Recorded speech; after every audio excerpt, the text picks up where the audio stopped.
Well, hello, everybody. It's January 25, 2024, the year of our Lord. My name is David Leis, and I'm the proud host of Leaders on the Frontier. And we're delighted that we can have this live discussion again with you, our audience, and of course, with our special guest today, Dr. Jay Bhattacharya. So, a warm welcome to you, Jay. Nice to be here, David. Thank you for having me. Well, it's great to get together with a good friend and I think you've become one of these extraordinary trusted leaders on the world stage as you've weighed in with your expertise, coming from, I think, really a place of integrity and a real earnest belief in serving the larger community as we've gone through COVID-19 and so many other issues. And so today, we're really honored to have this discussion, Jay, as a kind of a follow up to a recording, a broadcast that was just released on Tuesday on Leaders on the Frontier about related issues around censorship and COVID-19. It was kind of a catch up on a lot of issues. So if you haven't seen that, be sure to look at that. We'd love to hear your feedback, and the comments have been really quite fast and much appreciated. So make sure you watch that interview.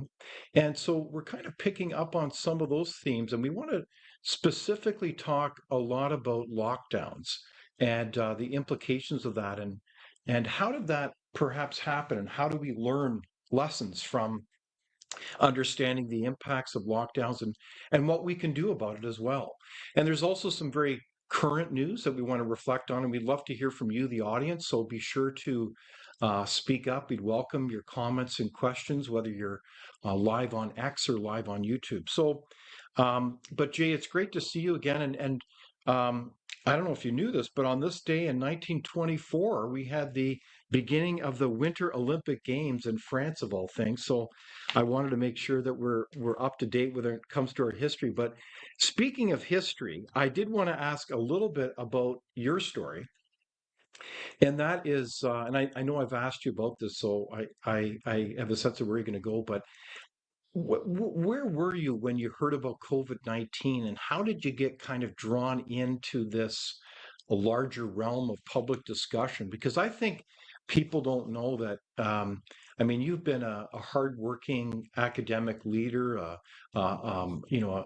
public health economist, an epidemiologist. So, how did you get drawn into this vortex, anyways, Jay? Tell us more about your story. I mean, it's a little bit strange to me still. I spent most of my career publishing papers in academic journals for talking to other scientists. I had never written an op-ed before. I'd never appeared. I think I appeared on TV once, but my mom watched it. So it was one of these extraordinary things where I got a call from a reporter, I think sometime in early February 2020, asking about what the economic consequences for the new coronavirus was going to be, because I have a PhD in economics as well as my MD, and so and they had me go on TV, and I thought because I did a little bit of work trying to understand what was going on, and it became really clear to me that we didn't know a lot about the disease. We didn't know, for instance, the death rate. We didn't know how widespread it was, um, and so I started writing in public with the public in mind for the first time in March of 2020. I wrote an op-ed, first time I ever written an op-ed and published one in the Wall Street Journal, saying that we didn't know how deadly the disease was or how widespread it was, and that got me into, this public eye, which I never really had before, never really sought before. It's been a remarkable opportunity to connect with so many interesting people and contribute to the public discussion around COVID.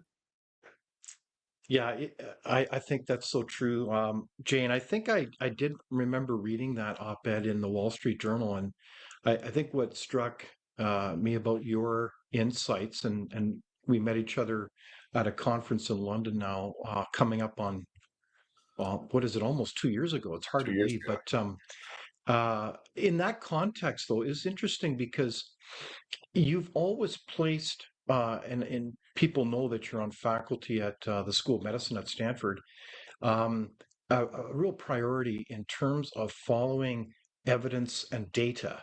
And obviously, I'm not trying to be patronizing, but obviously that is the methodology by which you look at all these issues. So I think that's put you in good stead as things have unfolded on many counts as we talk about the impacts of lockdowns. Because from the very beginning, that's been the approach that you've taken is to articulate best practices when it comes to healthcare. And that's why you work with our friend Dr. Martin Kulldorff at Harvard and Dr. Sunita Gupta at Oxford to issue the Great Barrington Declaration. So, how did you end up coming together to write that famous historic statement, the Great Barrington Declaration? So that happened in October 2020. What happened was that I'd gotten to be friends with Martin Kulldorff, who's a fantastic statistician and epidemiologist, then at Harvard. And he wanted to have a little conference where he would have some scientists meet together with some journalists to tell them about what the scientific discussion around COVID control really was. At the time, if you paid attention to the media, you would think that there was only one view that was dominant, that only lockdowns, all scientists agreed that lockdowns were the only way. But both Martin and I knew that wasn't true. And Martin had invited Sunetra Gupta, who I hadn't met previously, but I admired for many years because she's such a great scientist at Oxford University. And so he invited the three of us to come to this small town in Western Massachusetts called Great Barrington. And we realized we'd arrived basically at the same place regarding what the right COVID policy was.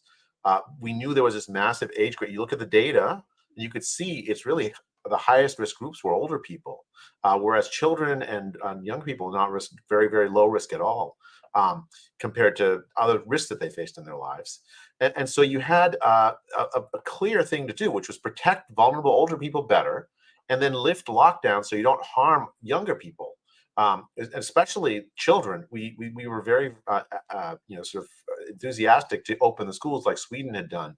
But it's all data. I mean, you have to look at the data, especially in a time of uncertainty. You have to look and sort of often people look at data and they misunderstand exactly what's going on. What you have to have is a good, healthy, robust scientific discussion so that the best interpretations of the data, the best data can come out. And that was the main goal of the Great Barrington Declaration. One of the main goals was to start that conversation because it was clear at the time that wasn't happening. Everyone thought Tony Fauci himself was the science.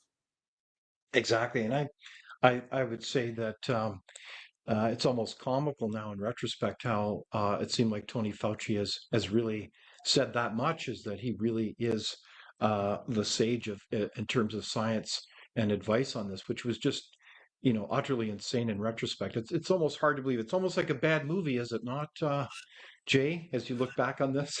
Uh, I mean, there is no pope. There's no high pope of science.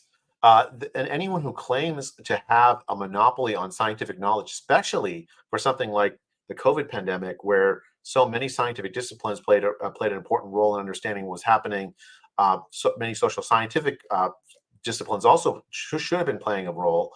And there's so much complexity and uncertainty. You need to have a robust scientific discussion. So what the Great Barrington Declaration, it was meant to shatter the illusion that there was a consensus in favor of lockdowns. That because Tony Fauci and a few other select powerful scientific bureaucrats thought that lockdowns were necessary, well, that doesn't mean that scientists all agree. In fact, many scientists didn't agree. I'll tell you, David, at the time, I thought that we were in the minority, that maybe many scientists agreed with Tony Fauci, and a few scientists agreed with us. I knew there were a lot of scientists agreed with us, not just a few, but maybe we were in the minority. In retrospect, I look back and I think maybe we weren't in the minority. A lot of scientists were afraid to stick their heads up above the parapet, and with good reason. I mean, based on what happened to me, I can tell you it was a tremendously stressful time after I wrote the Great Barrington Declaration, because the attacks on me, the public attacks on me, the just nasty hit pieces, lies about funding and conflicts of interest, attacks on my family, even death threats. It was really quite a stressful period in my life. And I think the environment that people like Tony Fauci and Francis Collins, the head of the National Institute of Health, Jeremy Farr, a few others, were supposed to create, which is a place where scientists can have robust discussions and disagreements without fearing for their lives. They failed at that. They wanted to create an illusion that all scientists agreed with them when all scientists didn't. So at the time, it was hard to believe that there was this type of censoring of discussion, as you've alluded to. And I think, Jay, I mean, for many people, you're a hero in people's minds, among others, who spoke up, who had the bravery, the courage to be able to say, I'm not going to just, go to my office and close the door. I'm going to speak up as a professional would.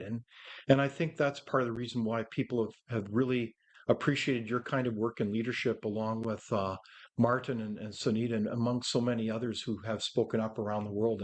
And so for me, that's certainly one of the heartening stories. And I think there's a lot of lessons to be learned from that. So today, on that note, we're going to peel the perennial onion. There's different layers to understanding the whole issue of lockdowns. And I know that in your mind, a key part of this discussion you're hoping to cover is to reflect on the impacts that you're seeing about the lockdowns. There's obviously a delay. There's both immediate and intermediate and longer term effects that we do want to reflect on. But I did want to notice that, and this is the news that we've heard this week, is really large news, big news, if you will. I know I'm not the most articulate today, but around the Emergency Measures Act in Canada. As you know, you followed the scene in Canada closely, and so many others around the world. That our federal government at the time, when there was the truckers' convoys, they made their way to Ottawa to protest the kind of imposition of vaccine mandates on them. There were these peaceful protests. And so a federal court judge just released earlier this week, for those of you that have not heard, weighed in and said this was a violation of the law. It was unconstitutional on many fronts. It's I think a brilliant decision. I did take the time to read 190 pages of it last night. So I think that's a very timely victory that puts into place the need for open debate and discussion. And I think that's related to good health public policy, is it not, Jay? Or how do you view that news as you look at this as a professional in the health policy field? David, I was absolutely thrilled by the news. I think that it is long coming. As you know, David, have participated in several large anti-lockdown cases in Canada, and have been frustrated by that the judiciary has been very, very slow to wake up to the fact that the lockdowns and the vaccine mandates and passports and the scheme to manage the pandemic in many ways violated the basic civil liberties of Canadians. Uh, it violated the Canadian Charter. It effectively shredded it. And for a long time, it felt to me like the Canadian judiciary had fallen asleep, allowing this to happen. And generally with the idea that it was needed to violate civil liberties in order to protect Canadians against COVID. This is a huge blow to that idea. What the judge wrote. I mean, you read the decision. You're a lawyer, and you know much more about this than me. So please correct me. But my sense of what the judge wrote is that there were other means if the government wanted to deal with the truckers' protests than simply to declare an emergency, nearly unprecedented Canadian history, I think, since the 1970s at least, and then to turn the full power of the state to seize bank accounts, to violate basic civil liberties that every Canadian ought to have, guaranteed by the charter, and say, look, I, Justin Trudeau, am effectively a dictator. I can do whatever I want with you. That's what the judge actually has said, that was not necessary to manage the protest. And I go even further than the judge. I'd say that the Canadian truckers were right on the public health aspects as well. At the time, this is almost, I think the 2-year anniversary is just upon us, or if it's not, just passed. And I think the truckers were saying that, look, they'd already had COVID. Many of them had already had COVID. They'd worked through the pandemic. they didn't really need a additional dose of the vaccine. The vaccine had already failed to protect other people from getting COVID. That the movement restrictions were harming their ability to do their trade. Um, and so the truckers, both on from a public health point of view, from a like a social justice point of view, it from basically every point of view you can imagine, they had the better argument. And so I'd go further than the judge. I'd say this is a vindication of the argument that the truckers also had. The judge is right that Justin Trudeau and the government violated their basic civil liberties, and it was an illegal thing. I'm really glad to see the justice finally do that. But we shouldn't lose sight of the fact that truckers were right and the government was wrong in how they managed in the way that they managed the pandemic. Well said. It's a huge legal victory, and I think a victory, as you say, for Canadian people and for the cause of human health. Um, I've always said that to this day, Jay, I'm not aware, and I don't think you are either, of a shred of health medical evidence to justify that kind of specific mandate imposed on those truckers who spend so much of their time in a confined area, namely a truck cab, that would justify such a mandate. I mean, it seemed to me more like, in retrospect, an aggressive, almost bullying tactic to make an example of these hardworking people that up until just previously they were vindicated for delivering all kinds of necessities of life all across the country. And then all of a sudden, when out of political expediency, it seems that they were taken out to make an example of. So I think it's a great day. I encourage people to read that decision, and certainly just a reminder to our audience to, come forward with your questions and things. But because we certainly are going to go through a lot of topics today, we're going to chop a lot of wood with Jay, with his kind help. So, on that note, I want to shift a little bit to what the heck are lockdowns? To be honest, I'd never really heard of the whole concept of lockdowns in public health before. Was this ever seen as a possible best practice? It's not like I'm well aware of the Black Plague in 1338 and its iterations through human history, where there was like sometimes a 15 or 50% mortality rate and even higher. But that's not what we were talking about. So, what were lockdowns a common best practice in public health medicine that you're aware of? I mean, you can look back for a century of how we managed respiratory virus pandemics, and you will never find a lockdown, right? It just as recently as 2009, there was the swine flu pandemic. We didn't have a lockdown. You can go back further in history, to 1957, 1968, no lockdown. 1976, respiratory virus pandemics all over the place. Lockdowns are a unique, especially lockdowns at the scale that they were implemented over such a long period of time. The philosophy of a lockdown is that your neighbor is a biohazard. Even your healthy looking neighbor is a biohazard. That's the ideology of a lockdown. And almost every single aspect of the policy of the lockdown policy is premised on that basic idea that everyone you encounter is a danger to you. Well, you close the businesses, you close the schools, you treat your neighbor as a biohazard. Um, you're going to have tremendous negative consequences on the social well-being of people, the physical well-being of people, and the psychological well-being of people. And you said earlier, and I entirely agree, David, that it will have long-run consequences as well as the short-run consequences it had that we will be paying the cost for a long time.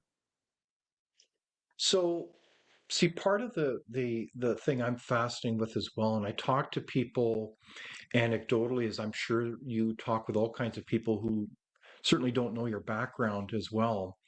But the whole fascination is that the people have cognitively accepted lockdowns were necessary based on the assumption that this was the Spanish flu. This was a existential crisis. And I don't want to minimize people's fears because I tell you, there was a drumbeat of fear put across the media and elsewhere that this was a existential threat. Um, but we kind of figured out fairly early on, and I remember Martin Koldorf reflecting on this, um, and you said he's a brilliant statistician, that it was clear that the mortality rates didn't point in the direction that this was anything like the Spanish flu. Were you convinced fairly early on that this was not the end of the world as we know it, and that in fact lockdowns would not be justified? Yeah, so in March of 2020, that op-ed that I wrote, what I said was that we didn't know for certain what the death rate was. I very strongly suspected, based on the pattern of disease spread that I had already seen, that the disease was more widespread than we realized. And so that means is that the death rate was lower than what the World Health Organization was saying at the time. At the time, the World Health Organization was saying that the case fatality rate was 3.4%. It's a really, really high number. 3.4%, three or four out of 100 people that die if they get the disease. But they were saying this number without actually having the data. And so I ran a study early in the pandemic in Santa Clara County, California, where I live, and then LA County, and then nationwide with Major League Baseball, to try to understand how widespread the disease actually was. And it turned out that for every infection that had been identified by Santa Clara County Public Health in April 2020, very early in the pandemic, there were 50 people walking around with antibodies that indicated they'd already had COVID and recovered. That meant the death rate was 2 out of 1,000, not 3.5 out of 100. It's like 20 or 30, whatever, 17 times lower death rate than the World Health Organization was saying at the time. And it meant that even if it were at 3.5% death rate, you still wouldn't do lockdowns, though, David. The issue isn't the extent of the death rate from a disease. The issue is whether lockdowns would be effective at stopping people from getting infected, protecting people from getting infected. And in fact, if you think about how our societies actually function, the idea of a lockdown makes no sense. We need each other to live. We need each other to thrive, to keep each other apart, keep people apart from each other, to treat others as biohazards. Effectively, it might protect a small group of people, the laptop class, who can afford to be, like Howard Hughes, hide themselves away because of their germophobia, um, and not lose their jobs, not lose their work. But that's a very small fraction of the human race.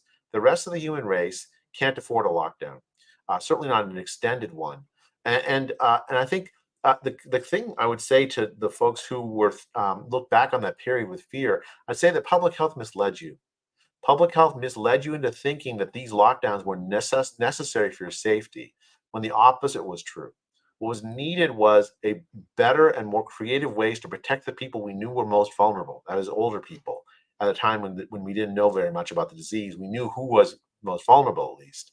And at the same time, we needed public health officials to calm people so that they would be more confident that their children wouldn't die from the disease, because that's what the data were showing, that it was more healthy for their children to go to school than to not go to school. And they needed to act like the Swedish public health authorities.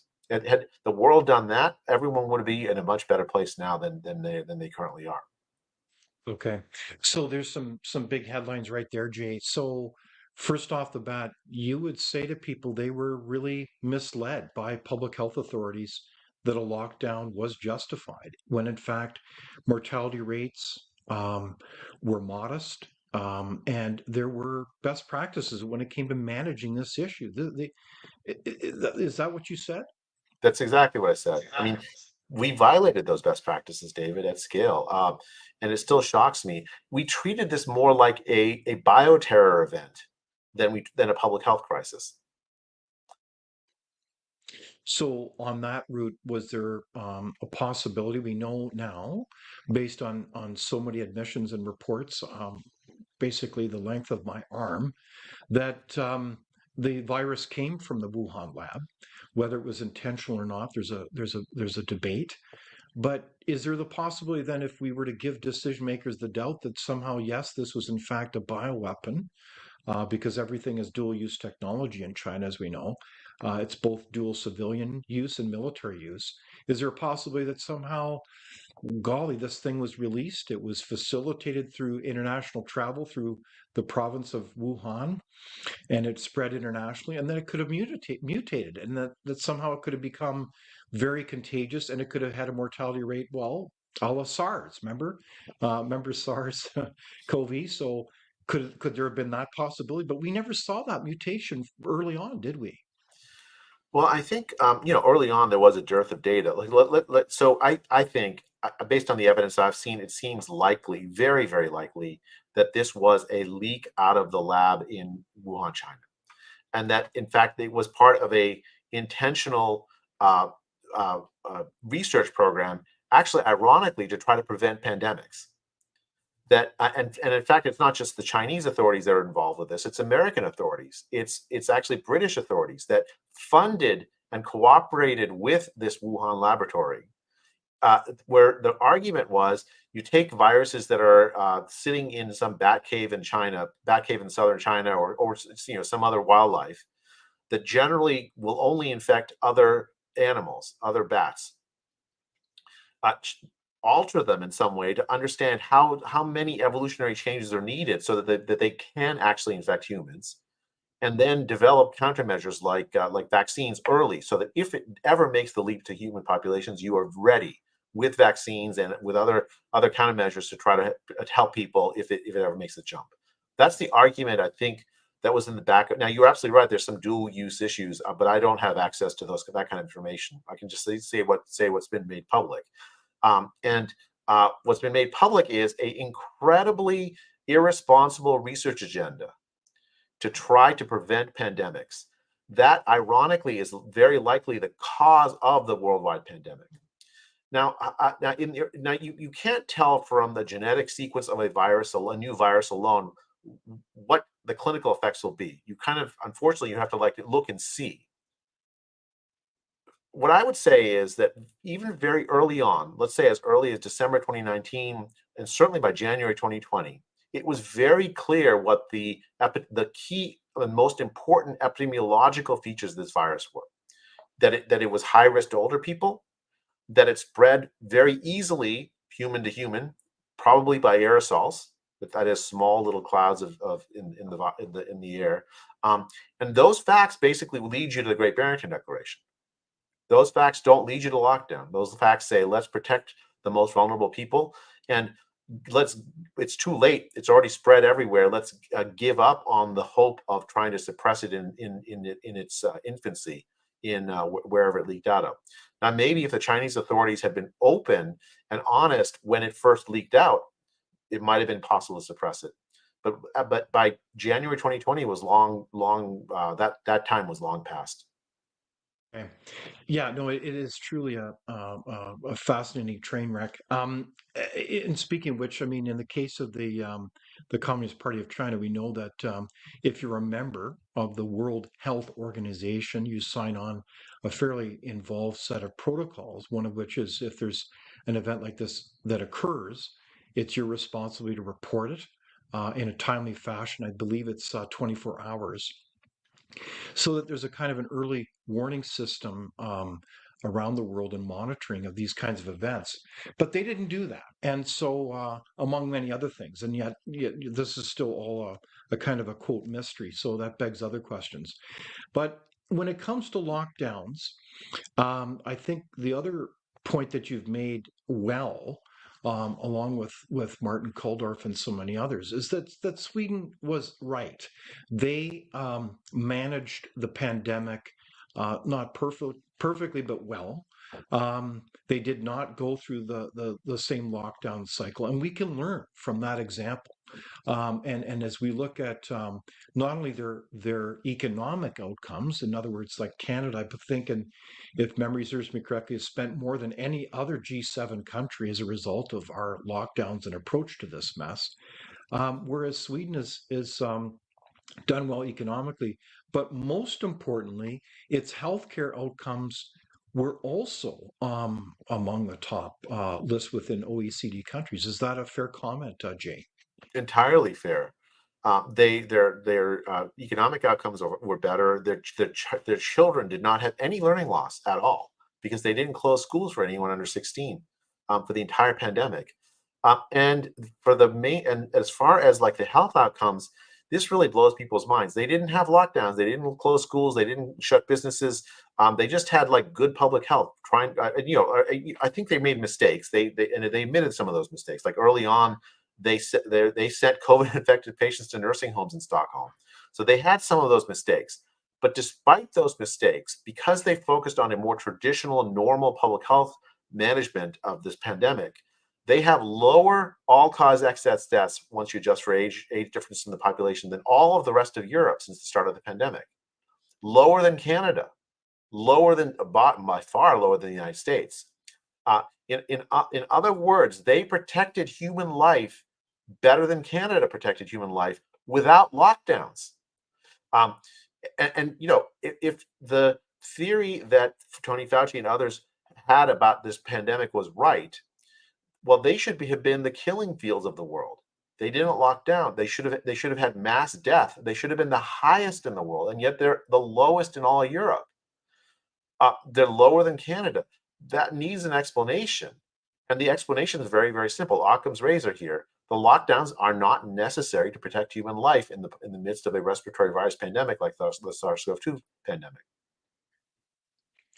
Okay, so well said. So in this case, though,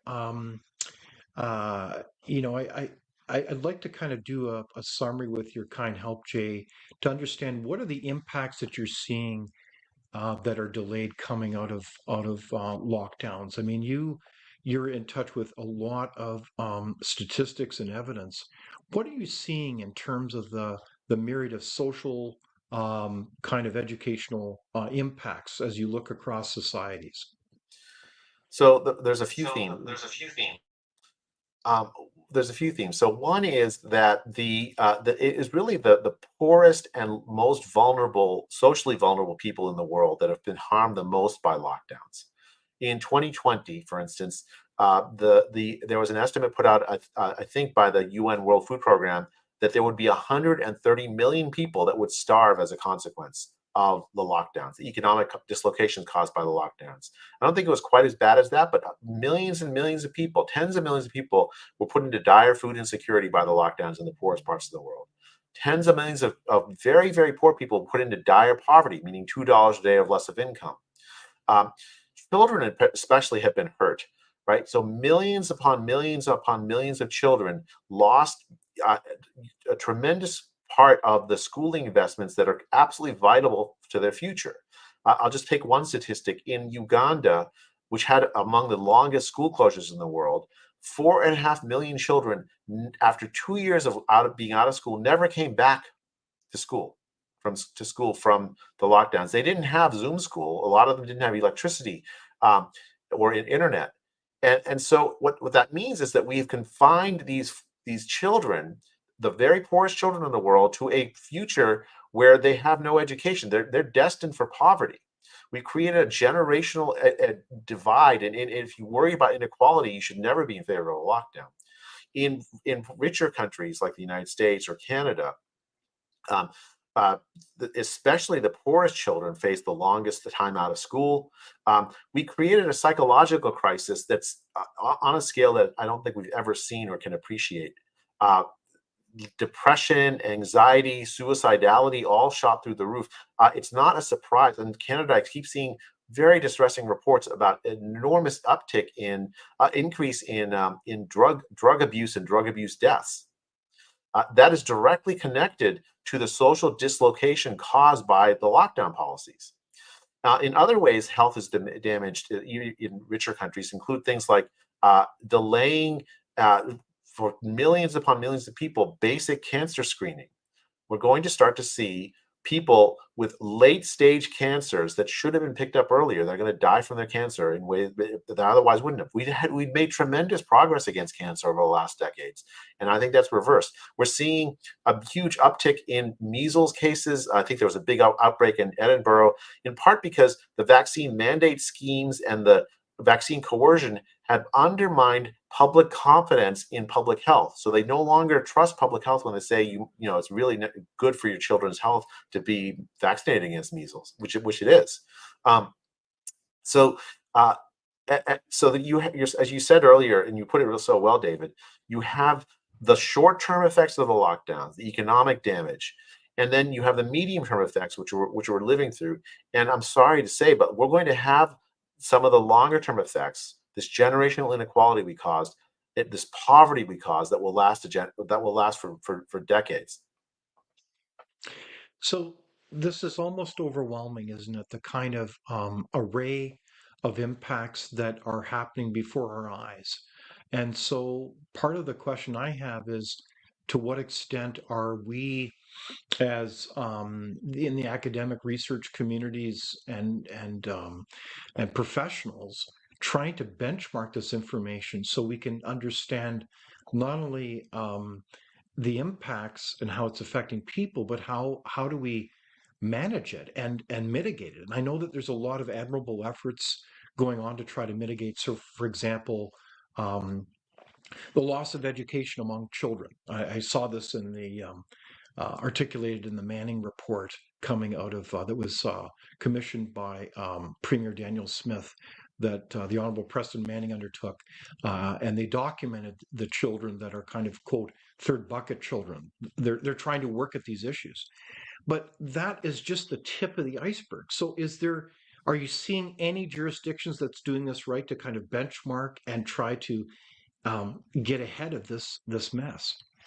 I was actually quite impressed by the group that Danielle Smith has arranged to try to address this, but I have not yet seen anything comprehensive. I have a charity that I helped found along with Sunetra Gupta in the UK called Collateral Global, whose mission statement is to try to document in a rigorous way what the impacts of the lockdowns were. We know some of them, but we don't know all of them. And we need to have, as you said, David, very well, we need to have a way to mitigate some of the harm. It may not be possible to mitigate all of it, but we have a moral obligation to mitigate as much as we can. And that partly involves taking a stock of the damage. Um, the other thing I haven't seen that I would love to see is some jurisdiction undertake an absolutely rigorous and honest evaluation of the COVID decisions made during the COVID pandemic, not run by the people who made those decisions. In the UK, you're having a COVID inquiry that is, I mean, so far, so at least has been effectively a whitewash, with the premise that if we just locked down earlier and harder, we would have gotten rid of the disease, which is a fantasy. Um, in Canada, we've had nothing except for Danielle Smith's Preston, the Manning report. In the United States, we've had Congress, the Republicans in Congress, try to have some evaluation, but it's a very partisan activity, with the Democrats doing everything they can in the Congress to try to suppress an honest evaluation. I have not yet seen, and essentially with Governor DeSantis's presidential campaign ending, I think it's gotten much less likely in the United States we're going to have an honest evaluation. I heard here there's going to be a royal commission in Australia, but my friends there tell me that the kind of agenda being set by the government on the royal commission is going to exclude evaluations of the states and how well they did. Of course, it's just like Canada. A lot of the states made the key decisions about the lockdowns. So what we're seeing so far, at least as far as official evaluations go, is just one whitewash after another. And it's quite distressing. So a lot of that is kind of expected, isn't it? That the persons who made the decisions won't necessarily want to be critiqued, to put it politely. So in this case, though, it behooves us as citizens to remember, to not forget, so that at the right timing, there needs to be an appropriate set of inquiries that do have subpoena power, that do have a measure of accountability along with learning around this. So, and I think part of the significance of the decision that came out this week in Canada, calling out the unconstitutionality of the invocation of the Emergency Act, was that judges seem to be waking up. I mean, I think it was, again, a very incisive, thoughtful decision. It was very comprehensive. But again, that forms the case law for, again, a kind of a check and balance on what happened. And so, speaking of what happened, I think from the very beginning, one of the things I looked at this whole mess through is a number of lenses. One of which is we could say, well, in emergency planning, the whole idea of lockdowns was discounted as an absurd option. It was never seen as a serious one. And I can hear the words of a colleague, Lieutenant Colonel David Redmond, who's involved in emergency planning extensively for both the Canadian Armed Forces and different jurisdictions, was that lockdowns would never have been considered. So that in itself is significant. But also within basic policy analysis, you'd think that during decision making, you look at options and decisions, and you'd work with an integrated team across society, both in the private and the public sector. And you'd say, like, as a former elected official, I went through crisis. We would bring people together as a team and we worked the emergency plan. And I'm not trying to idealize it, but those plans were important and you'd work collaboratively. And the point is that you look at the pros and cons of decisions. And I get it. During an emergency, that's not necessarily all full information. But that the foundational principle remains. You look at the pros and cons. So I have a question from the audience who asks, people, decision makers to some degree must have known the harms that they were going to impose. And yet they went ahead anyways with these lockdowns. How do you and I'm just trying to make sure I get the full question, but basically, how could this have happened? I mean, I think part of the thing is, David, is that there was, if among decision makers in charge, there was panic. There was essentially like the plans that maybe they had or worked through, they just didn't know about them as well. The basic instincts of policymakers, which are to consider both benefit and harms, was thrown out the window. The word of the day back then was the precautionary principle. The precautionary principle is this idea that well, if there's uncertainty, especially for over some catastrophic event, well, you don't wait to like learn whether that uncertainty resolve that uncertainty before you act. You act before that. You act as a precaution to avoid the worst, right? Now, I think the problem here is that the precautionary principle, what it buys you is it says, look, I'm allowed to assume the worst. Say it's December 2019. I'm allowed to assume the worst about COVID. It's a disease that's going to have a 3% death rate. It's a disease that's going to spread very, very easily, right? But what I'm not allowed to do is then ignore the harms of the countermeasures I put in place.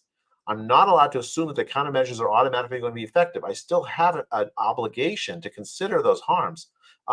It's not like you needed sophisticated social science knowledge to understand the social, economic, and health harms that would come with the lockdowns.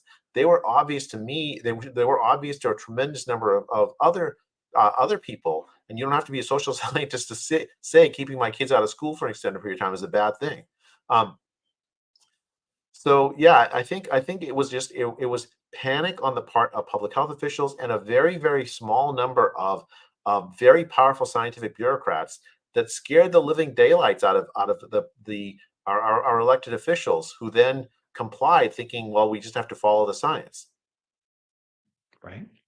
Well, it's certainly a great summation, Jay, and I also don't know whether to cry or laugh, but we also have found a lot of receipts from a myriad of emails, and you are certainly more familiar with them than I am, because they were certainly talking about many people involved in this debate that they were trying to squelch and censor, including yourself.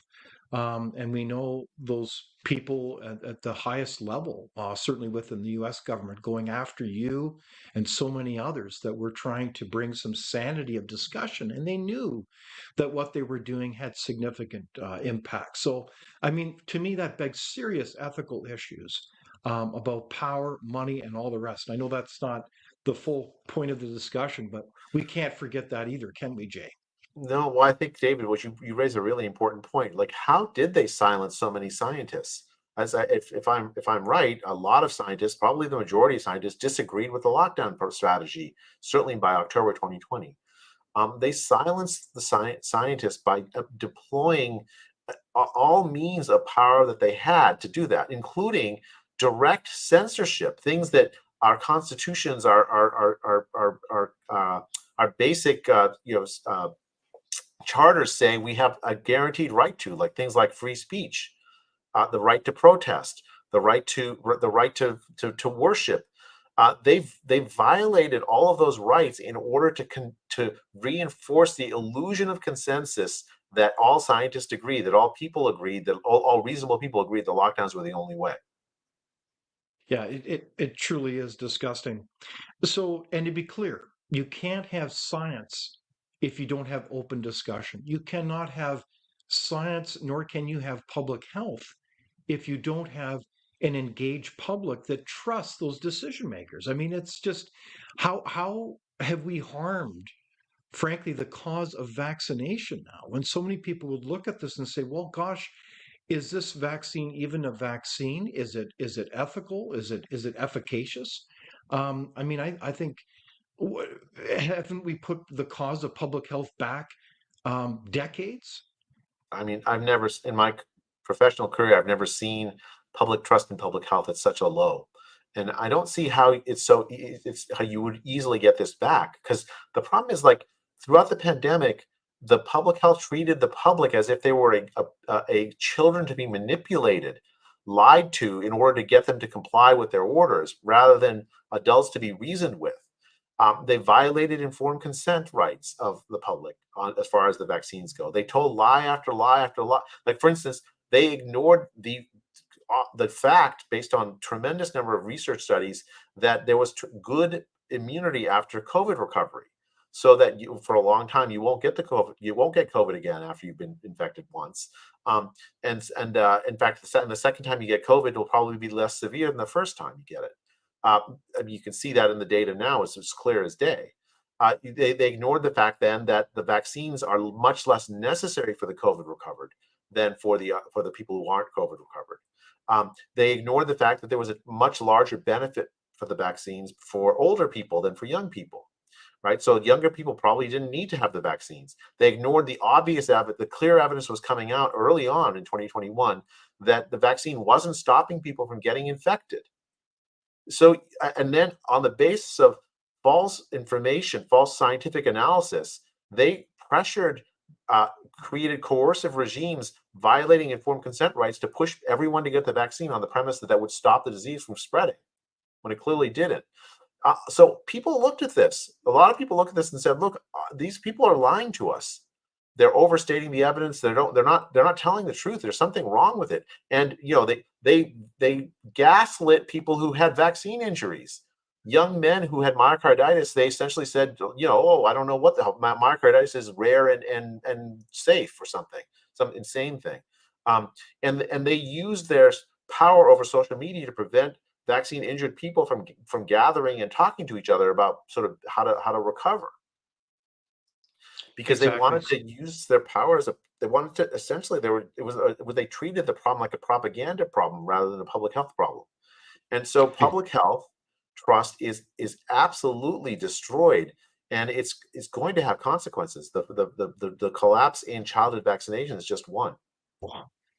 No, I agree with you, and I think this is going to be a um, long road to hoe as we have gone up a ladder. These different authorities have taken us up a ladder, and it's going to take a long time now to crawl down back from that ladder because you've got people who do have a low trust in these institutions and wonder, are they serving us or are they serving some other agenda? So this is not a good situation to be in, and I think we need to be very real about that dynamic. And I know one of the questions from the audience, and by the way, I really appreciate the questions that are coming in. And by the way, if you think this conversation is important, I ask you to please like it so it can get through our social media algorithms, the gods of the technology universe, and that we can also share that with friends or others that you think, if you think this conversation is important. So please share it. So in this context, the question was, how did they censor people? And I think you've answered that, Jay, in terms of the kind of, well, again, revelations. We have the receipts of not just a handful of agencies, but some 68 of them on my last count that have been systematically censoring information, including voices such as yourself. And that does everyone harm. We need, again, vigorous debate and discussion as we come to truth around these issues. So, on a very practical level, and I know that you probably experience this regularly as well, Jay, as a citizen, as we go about our lives, we come across people who are still in great fear. And I have a great sense of compassion, as I know you do, with this. And it's kind of like, what would be your advice to do this? And I want to tell you a little story. A friend of mine was relating to a young mom. It was a young child. And, my friend was kind of taken aback by the reality that this child had just been given a booster, a COVID-19 booster. And it's almost heartbreaking because if I look at the data and if I'm in conversations, I think with renowned experts, including you, does that make any sense? These little children don't really have any risk, do they? I mean, children are at minimal risk from dying from COVID. They always have been since the start of the pandemic, and especially if they'd already have COVID and recovered, it's near zero risk of dying from COVID. I mean, I'm not saying that there aren't some kids with some rare conditions. Go obviously go talk to your doctor for that. But like for the vast majority of children, they do not need this vaccine. And the only reason why I can't think of a good medical reason why they need this vaccine, I should say. And nor can I think of a good public health reason why they need this vaccine. I think again, for the vast majority of children. So I think the issue here is like you have you asked something about like the people who are still in fear, because that's the premise. What do we do? David, I don't know any other way other than to be compassionate. I mean, you don't argue people out of fear. That I am so unhappy with public health authorities who embraced fear mongering as a public health tool, which I thought was unethical. One should never do that in public health, but they did, and the consequences. So many people still have this sort of withdrawal from their lives. I think the only thing we can do is, if we have folks like that in our lives, be loving, be compassionate, invite them back to life, and try to reassure them as best you can without acrimony or argument, that they're welcome. Keep inviting them to your gatherings. Keep trying to like connect with them, because they're people we love. They're not enemies. I think that's well said. The good book says, where there's love, it casts out fear. So on that note, we're very grateful, Jay, that we could have this conversation, this catch up further to our discussions, and I know we'll have many more of them as we try to understand with both wisdom and courage the state that we're in. So thanks so much, Jay, for your courage and your insights and for joining us today. Thank you, David. It's so good to see you. And thank you for our audience for joining us today. We're certainly are grateful that you could join us, and please again share this program with others. And we're grateful that you can join us every Thursday as we have these live discussions on Leaders on the Frontier. So thank you so much, and have a great day.